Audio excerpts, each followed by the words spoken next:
பொதுவாக இப்படித்தான். ஒரு மன்னர் வேட்டைக்கு போகலான்னு கிளம்புனாராம். வேட்டைக்கு போனால் மழை வந்தாலும் வருமே. சித்திரை வையாஜிலையும் மழை வருது, பங்குனி சித்திரையிலையும் மழை வருது, ஆடி ஆவணிலையும் மழை வருது, கார்த்திகை ஐப்பதிலையும் மழை வருது. பருவநிலை மாறி போச்சு. அதுக்கு ஒரு காரணம் இருக்குது. இப்போ மந்திரி ஒருத்தர் இருப்பாரா மன்னருக்கு கீழே. மன்னருக்கு எப்போதும் அந்த காலத்தில் மன்னராக இருக்கிற பூராத்துக்கு அறிவு இருக்காதான். ஆமாம், அதனால தான் புத்தி சொல்ல மந்திரி ஒருத்தனை வச்சிருக்கேன். நான் சொல்லலை, நம்ம இலக்கிய வரலாறுகள் சொல்லுது.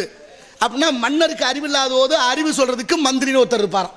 அப்போ மந்திரிக்கு அழகு வரும் பொருள் உரைத்தல். நாளைக்கு என்ன நடக்கும்னு முன்கூட்டியே சொல்லணும். இப்போ மன்னர் வேட்டை கிளம்பணும்னா மந்திரியை கூப்பிட்டார். மந்திரியாரே வாங்க, நான் வேட்டை கிளம்புறேன், வானிலை எப்படி இருக்கு, மழை வருமானு பார்த்து சொல்லுங்கன்னாரு.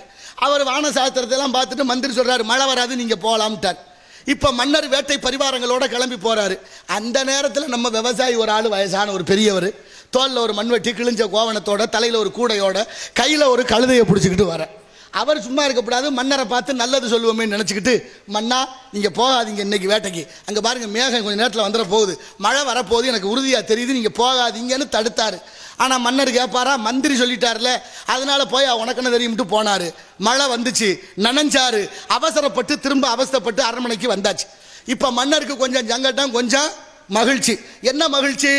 மந்திரி சொன்னா மழை வராதுன்னு அது நடக்கலை, விவசாயி சொன்ன மழை வரும்னு அது நடந்துருச்சு, அது மகிழ்ச்சி. ஆனால் மந்திரி சொன்ன சொல்லு நடக்கலையே, அது வருத்தம். இப்போ விவசாயி ஆள் விட்டு கூப்பிட்டீங்க, வாயா நீ தான் சொன்ன, நான் தடுத்து போக வேண்டாம்னு நான் கேட்கல போனேன், ஆனால் நீ சொன்னபடியே மழை வந்துச்சு, உனக்கு எப்படி தெரியும் மழை வர்ற விஷயம்னு கேட்டார் மன்னர். விவசாயி சொன்னார், எங்களுக்கு என்னங்க தெரியும், நிலம் கிடந்தா உழுதோம், விதைச்சா விளைஞ்சா அறுத்தோம், நாங்கள்லாம் வெந்தயத்தினுட்டு விதி வந்த இடத்துல செத்தம், எங்கள் தலையில் ஏறிட்டாங்க, ஒன்றும் சொல்கிறதுக்கு இல்லை. ஆனால் என் வீட்டு கழுதைக்கு தெரியுங்க மழை வர்ற விஷயம்னாரு. ஆமாம், கழுதைக்கு மழை வர்ற விஷயம் தெரியுமா? எப்படியா தெரியும்? அதுக்கு அஞ்சறிவு தானே. ஆமாங்க, நீங்கள் வரும்போது ஒரு கழுதையை கையில் பிடிச்சிக்கிட்டு வந்தனா? ஆமாம், அந்த கழுதை காது ரெண்டு இப்படி நீட்டி இருந்துச்சு. சரி, கழுதை காது இப்படி நீட்டி இருந்தால் மழை வரும், அதை வச்சு தான் நானும் சொன்னேன்னு சொல்ல. மன்னருக்கு மகிழ்ச்சி தாங்க முடியலை. மழை வர்ற விஷயம் கழுதைக்கு தெரிஞ்சு வச்ச, ஏற்கனவே மந்திரி ஒருத்தர் இருந்தானா, அவனை தூக்கிடான்னு தூக்கிட்டு கழுதையை மந்திரி ஆக்கிட்டார். ஆமாம், மழை வர்ற விஷயம் கழுதைக்கு தெரிஞ்சு வச்சு அப்புறம் என்னத்துக்கு மந்திரி? கழுதையை மந்திரி ஆக்கினதும் போதும், நாட்டில் கண்ட வேண்ட கழுதையெல்லாம் மந்திரி பதவி கேட்குது.